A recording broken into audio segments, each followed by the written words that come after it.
Bienvenidas y bienvenidos, niñas y niñas, a Aprende en Casa 3. Un espacio en el que vamos a poder aprender y divertirnos desde nuestros hogares. Hoy nos acompaña la maestra Gabriela Rivas. Maestra, bienvenida. Hola, ¿qué tal? Qué gusto saludarte, Juan Carlos. Igualmente, maestra. Vamos a tener el gusto de estar con ustedes en esta clase de lengua materna español de sexto grado. Entonces, si están listos, pues comenzamos. Pero antes de iniciar propiamente, les recuerdo que si por algún motivo no pudieron acompañarnos en alguna sesión o si quieren repasar o fortalecer un aprendizaje, pueden ver las clases anteriores en el portal de Aprende en Casa 3. Exactamente, maestra. Niñas y niños, tomen nota de la liga y aprovechen la posibilidad de poder ver las clases pasadas. Y bueno, maestra, ¿qué haremos hoy? Pues hoy, Juan Carlos, concluiremos el trabajo con la práctica social del lenguaje 12. Escribir cartas personales a familiares o amigos, para lo cual estudiaremos algunos criterios útiles para la revisión de nuestra carta personal, por medio de la cual comunicaremos ideas, sentimientos y sucesos. Luego analizaremos distintas opciones para compartirla y al final reflexionaremos sobre las ventajas y desventajas entre las cartas postales, electrónicas y una conversación telefónica, para contrastar diferencias entre oralidad y escritura. Muy bien, maestra. He estado siguiendo con interés el trabajo que han hecho con María y Jenny y bueno, estoy muy emocionado porque María me encargó darle lectura a la carta que escribió para su tía Elena Luz. ¿De verdad, Juan Carlos? Sí. ¿Y cómo te sientes al respecto? Pues muy contento porque estoy aprendiendo muchas cosas para escribir mis propias cartas, Aunque pues también me siento un poquito nervioso porque es una gran misión la que me encomendó María. Así es, Juan Carlos. Y mira, eso de los nervios es normal. Yo también me pongo un poco nerviosa cada vez que doy clases, pero no te preocupes. Comencemos. Muy bien, maestra. Bueno, pues, ¿qué materiales vamos a necesitar? Vamos a necesitar cuaderno, libro de texto de español, algo con que anotar y, de ser posible, un diccionario. Perfecto. Entonces aquí tenemos nuestro libro y nuestro diccionario. ¡Listo! ¿Y qué texto literario leeremos hoy, maestra? Es una epístola del escritor mexicano Fernando del Paso. Estudiantes en casa, Juan Carlos, mientras leemos y escuchamos, les pido que se fijen, por un lado, en quién es el destinatario de la carta y en cuáles fueron las razones para escribirla. Y por otro, en el tipo de cosas que se dicen sobre el destinatario y sobre su relación con el remitente. ¿Listas y listos? Listísimos, maestra. Bien, vamos a comenzar.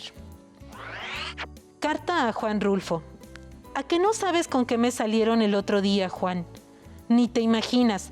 No sabes las cosas que dice la gente cuando no tiene nada que decir. Pues fíjate que andaba yo por París, porque te dije que venía a París, ¿no es cierto? Bueno, te lo estoy diciendo. Andaba yo por aquí. No te diré que muy quitado de la pena, porque ahorita tengo varios problemas que no viene al caso contar.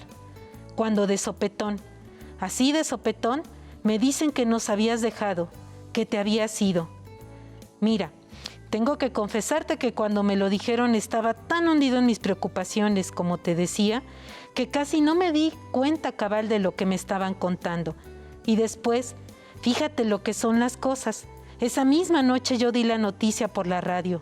Yo, imagínate, Juan diciéndoles a todos lo que yo mismo no había entendido, porque lo que me dijeron no fue que se había ido el escritor Juan Rulfo, no.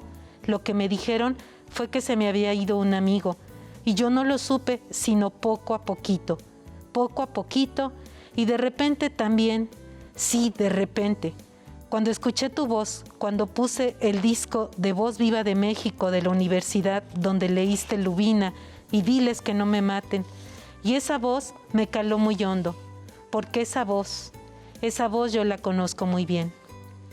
Perdóname, Juan, perdóname si no te escribí nunca, pero ¿cómo me habían dicho que tú jamás contestabas una carta? Pues yo dije, entonces ¿para qué le escribo? Y ahora me arrepiento, Juan. Ahora quisiera que tú hubieras tenido varias cartas mías, aunque yo no tuviera ninguna tuya. En serio, me arrepiento porque yo tuve la culpa. Yo fui el que me fui de México, ¿no? Y no te escribí. Me duele porque no se pueden pasar tantos años. Creo que 16 desde que salí sin escribirles a los amigos, ¿no es cierto? No es cuestión nada más de decir como Fray Luis, como decíamos ayer, porque no fue ayer, sino hace muchos años, cuando nos reuníamos una y hasta 2 veces por semana, ¿te acuerdas? En el café del Sanatorio Dalinde.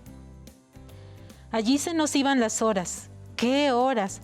Ahí nos pasábamos años y felices días platicando y fumando como chacuacos. Quien nos hubiera visto, a veces tan serios, habría pensado que nomás hablábamos de literatura. Y sí, claro, platicábamos de Knut Hamsun y de Faulkner y de Camus y de Melville, todo revuelto. De Conrad, de Thomas Wolfe, de André Gide. Nunca conocí a nadie que hubiera leído tantas novelas. ¿A qué hora las leías, Juan? Se me hace que a veces hacías trampa. Pero también te decía, ¿te acuerdas?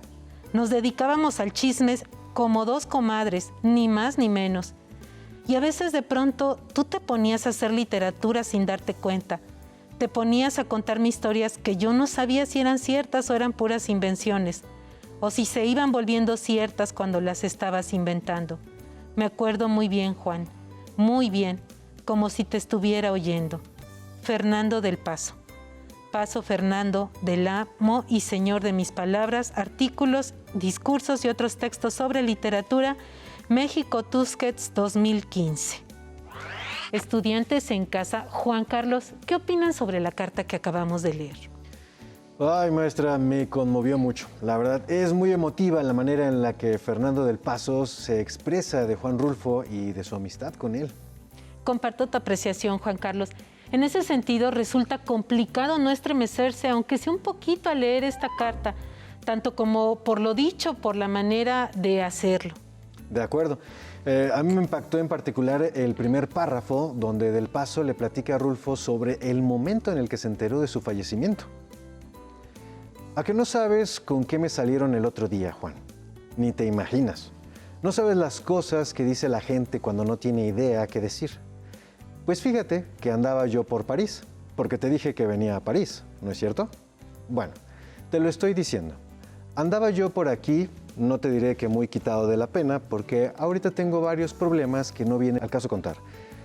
Cuando de sopetón, así, de sopetón, me dicen que nos habías dejado, que te habías ido.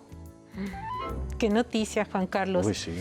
El párrafo inicial de la carta en el que el Del Paso saluda a su amigo fallecido es muy bello, pero también muy impactante. Sí, y supongo que parte de lo impactante radica en que Del Paso le cuenta a Rulfo cómo se enteró de su muerte.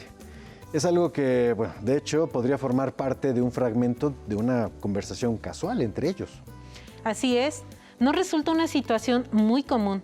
Parece más bien el recurso de un texto de ficción, como un cuento o una novela, el cual de hecho remite al singular mundo de la novela de Pedro Páramo de Rulfo, donde la muerte no le quita necesariamente la voz ni la posibilidad de escucha a los personajes. Sin embargo, vale la pena enfatizarlo. Se trata de una carta personal, no ficcional. Qué bueno que dices eso, Gaby. Pues, mientras leía, por momentos tenía la impresión de que estaba escuchando un texto de ficción. Quizás un cuento como Carta a un zapatero que compuso mal unos zapatos, de Arriola, que de hecho analizaron aquí hace 5 sesiones, ¿no? Sí, es una carta que parece cuento, pero es una carta. Por ello voy a realizarte una pregunta que parece obvia, aunque quizá no lo sea tanto. ¿Quién es destinatario? Juan Rulfo. Y lo único que me desconcierta es que, al parecer, pues se le escribió un poquito tarde. Lo bueno es que, pues, Del Paso ya no esperaba respuesta de Rulfo, ¿verdad? Supongo que no, Juan Carlos.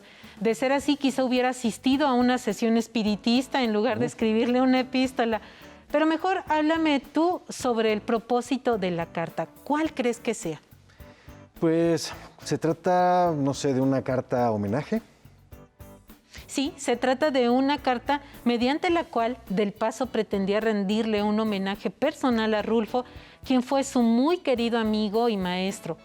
Como queda en evidencia, le escribió con motivo de la muerte de Rulfo, acaecida en 1986 en la Ciudad de México, aunque se publicó por primera vez casi 20 años después, como se menciona en la carta.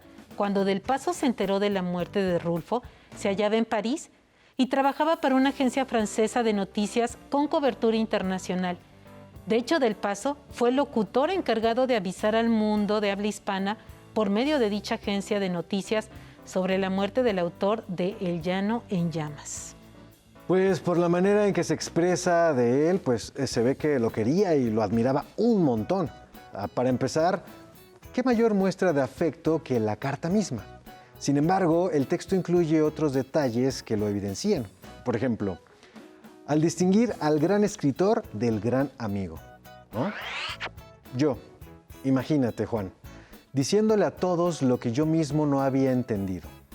Porque lo que me dijeron no fue que se había ido el escritor Juan Rulfo, no. Lo que me dijeron fue que se había ido un amigo. Es cierto, esas líneas duelen. Sí, al menos a mí me revuelven el estómago por la emoción tan fuerte que me produce. Así es, Juan Carlos. Aunque en contraparte me causa emociones muy agradables imaginar a los dos amigos platicando durante horas quitadotes de la pena.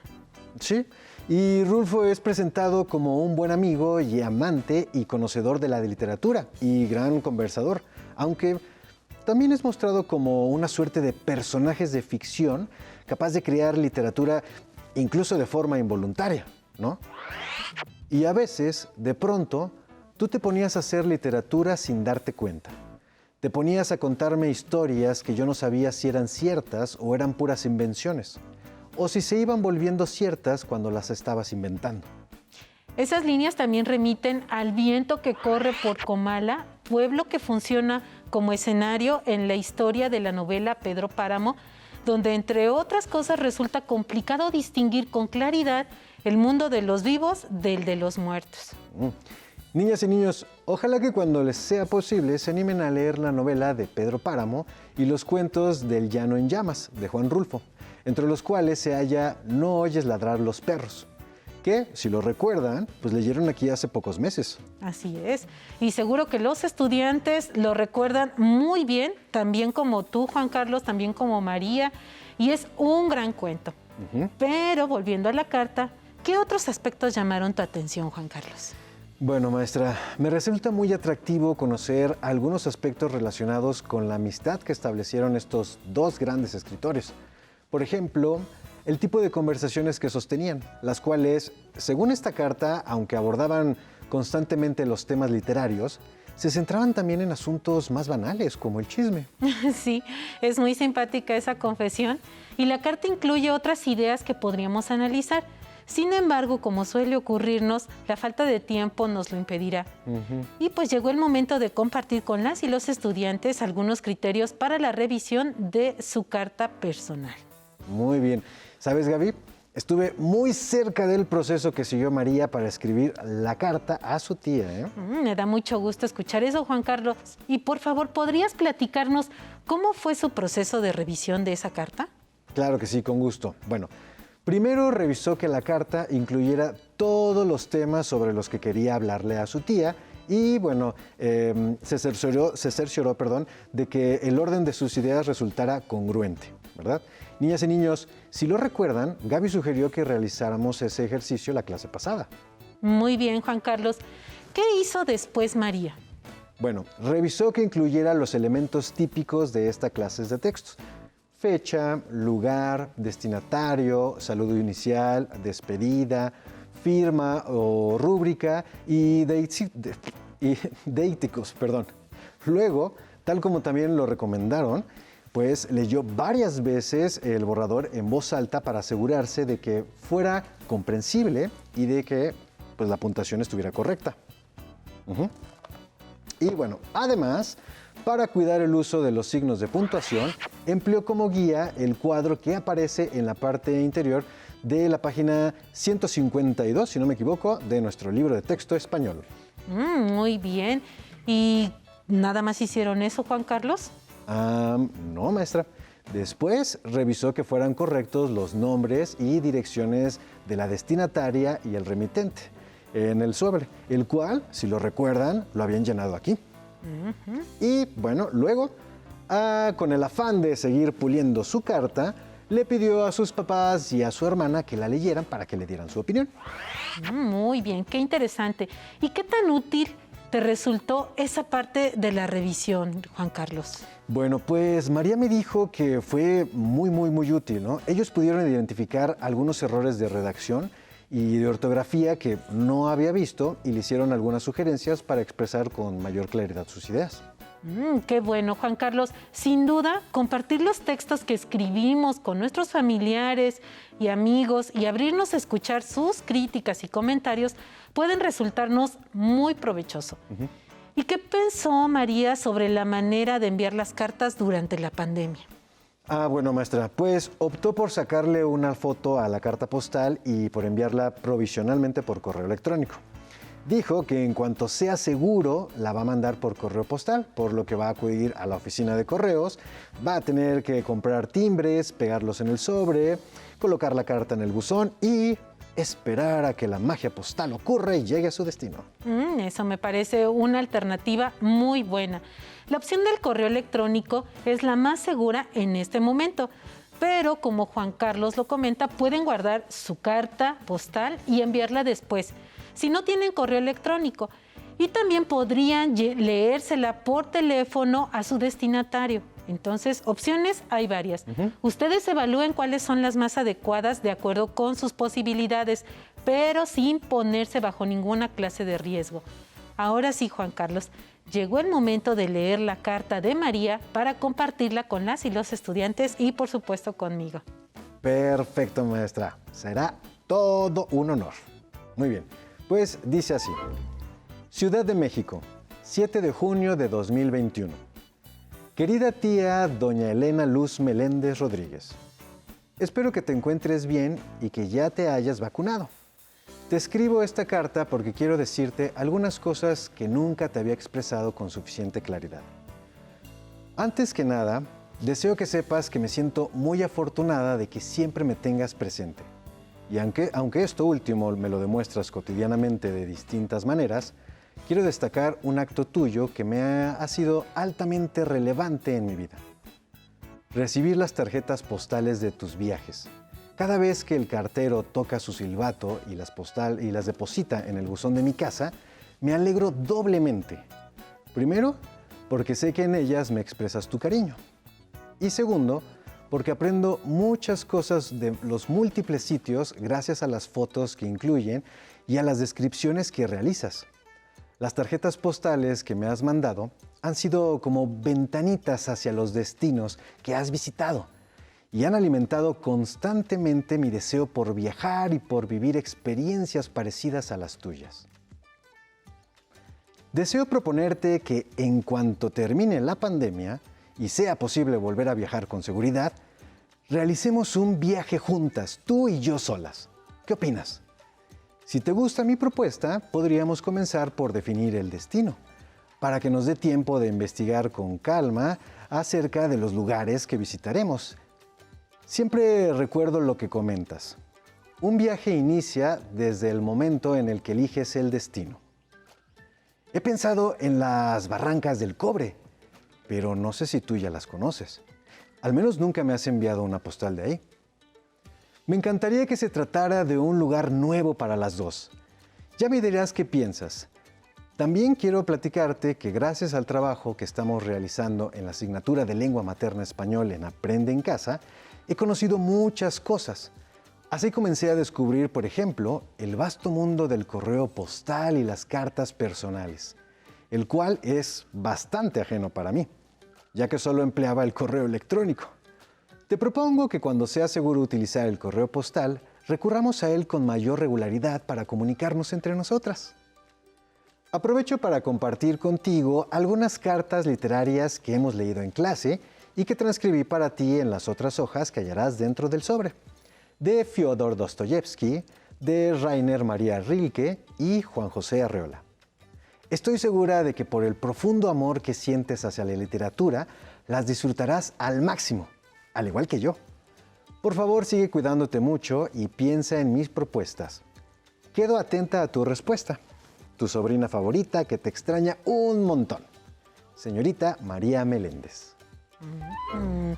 Muy bien, muchas gracias Juan Carlos por tu lectura y bravo María, te mando felicitaciones. Me gustó mucho tu carta. En particular me agrada que hayas comunicado ideas, sentimientos y sucesos. También son muy lindos el tono cariñoso con el que le hablas y por lo visto el tipo de relación que sostienen. Ay, y me encanta que compartan la pasión por la literatura y que le hayas enviado varias de las cartas que leímos aquí. Muchísimas gracias, Gaby. Y gracias también, María. Disfruté muchísimo, muchísimo de compartir con ustedes este proceso de la lectura, de las cartas. Y bueno, estoy contento. Gracias. Qué bueno, Juan Carlos. Espero hayas aprendido mucho. ¿Sí? Estudiantes en casa, antes de concluir, los invito a que a partir de su experiencia leyendo y escribiendo cartas personales, tanto en esta clase como en su vida cotidiana, reflexionen sobre las principales diferencias y similitudes entre el correo electrónico y el postal y llenen la tabla que aparece en la página 154 de su libro de texto de español. A continuación mencionaremos solo 2 similitudes y diferencias. El objetivo es que ustedes terminen de llenar la tabla por su cuenta a partir de sus propias reflexiones, ideas y experiencias como lectores y escritores de cartas personales. Juan Carlos, por favor, ¿podrías mencionar 2 similitudes que encuentres entre los 2 tipos de correo? Claro que sí, maestra. Fácil. Las 2 permiten la comunicación escrita entre personas y, por lo tanto, las 2 involucran de manera forzosa al menos un remitente y un destinatario. Muy bien, Juan Carlos. Estudiantes, como lo hemos ido analizando en las últimas 5 sesiones, existen muchas similitudes entre los 2 tipos de correo. Los invitamos a que ustedes identifiquen otras y las anoten en la tabla de su libro de texto. Ahora, Juan Carlos, por favor, ¿podrías mencionar 2 diferencias? Por supuesto, maestra. Una diferencia grande es la inmediatez con la que llega un correo electrónico respecto a una carta postal. Pues en el primer caso, toma, cuando mucho, segundos. Y en el segundo, toma días, quizás semanas e incluso meses, ¿verdad? Y bueno, otra diferencia radica en la materialidad de la carta postal frente a la virtualidad del correo electrónico. Muy bien, gracias Juan Carlos. Estudiantes en casa, ahora piensen en cuáles son las principales ventajas y desventajas de la comunicación por medio de una carta postal, una electrónica y una conversación telefónica. Yo veo muchas ventajas y desventajas entre la carta postal y la electrónica, y bueno, y la llamada telefónica. Por favor, Juan Carlos, ¿podrías mencionar una ventaja y una desventaja? Bueno, una gran desventaja de una llamada telefónica respecto a una carta postal y a una electrónica es que la primera se pierde, al menos que la grabes, como cualquier conversación oral. Y una gran ventaja es, bueno, de una llamada telefónica y de una carta electrónica, sobre la carta postal obviamente, es que mientras tengas acceso a una línea telefónica o a un correo electrónico, puedes comunicarte de forma casi instantánea con cualquier persona que comparta el mismo acceso a dicho servicio. Estoy de acuerdo, Juan Carlos, y aunque no se trata de una ventaja o desventaja, me gustaría subrayar una diferencia importante implicada entre la comunicación mediante una carta postal o electrónica y una llamada telefónica. En el primer caso, nos valemos de la escritura y en el segundo de la oralidad. Es cierto. Como reflexionamos al analizar aquí distintas cartas, nos expresamos de la misma manera, no nos expresamos, perdón, de la misma manera cuando hablamos que cuando escribimos. Recuerdo que ya habíamos trabajado y reflexionado sobre el asunto varias veces, ¿no? De hecho, me acuerdo que enfatizamos que el lenguaje escrito no constituye una transcripción literal del lenguaje oral, pues cada uno sigue sus propias reglas. Así es, Juan Carlos, qué bueno que lo señalas y en efecto, como hemos estudiado varias veces, por ejemplo, cuando analizamos las diferencias entre el diálogo directo y el indirecto en el relato histórico, el lenguaje escrito, a diferencia del oral, suele ser más elaborado y nos permite corregirlo previamente. Por eso, estudiantes en casa, aprovechen siempre la posibilidad de corregir sus textos, en este caso, su carta personal. Sí, y al respecto recuerdo que como expresó Dostoyevsky en la carta que le escribió a su hermano, todo lo que sale de un tirón está todavía verde, ¿no? Así es, Juan Carlos. También recuerden que otra de las principales diferencias entre el lenguaje oral y el escrito es que el primero, al implicar una interacción directa, permite observar o escuchar directamente la reacción del destinatario de nuestro mensaje. Así es, Gaby. ¿Cómo me hubiera gustado conocer la reacción de Rulfo al leer la carta que le escribió del Paso, la verdad? A mí también. Y aunque no podemos conocer esa reacción, sí podemos leer las obras de ambos autores. Estudiantes en casa, Juan Carlos, se las recomiendo mucho. Del Paso y Rulfo han sido dos de los más grandes escritores mexicanos de todos los tiempos. Léanlos, son orgullosamente mexicanos. Sin duda lo voy a hacer, maestra Gaby. Muchísimas gracias. Pues gracias a todos ustedes. Nos vemos en la siguiente clase. Hasta luego, Juan Carlos. Si te es posible, consulta otros libros y comenta el tema de hoy con tu familia. Si tienes la fortuna de hablar una lengua indígena, aprovecha este momento para practicarla y platica con tu familia en tu lengua materna. Por hoy hemos terminado con revisión y difusión de mi carta personal de lengua materna español de 6º grado. Espero que lo hayan disfrutado tanto como nosotros. A continuación, historia. Nos vemos, hasta la próxima, pero antes, a movernos un poco.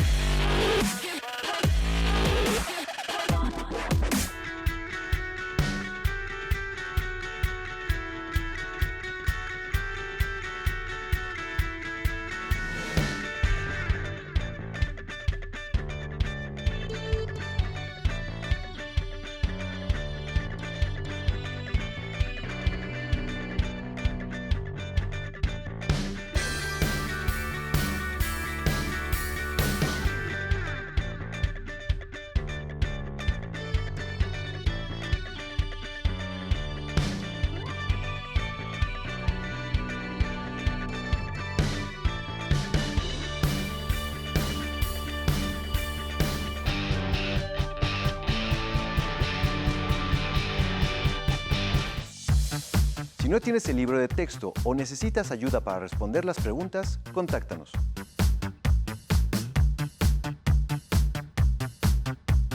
Para apoyo pedagógico, hay maestras y maestros de lunes a viernes de 8 a 20 horas en el teléfono 55 41 72 04 13 con 100 líneas. También puedes encontrar los libros de texto en la página conalitech.sep.gov.mx. Si quieres volver a ver los programas de Aprende en Casa, los puedes encontrar en la siguiente liga: aprendeencasa.sep.gov.mx.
Siempre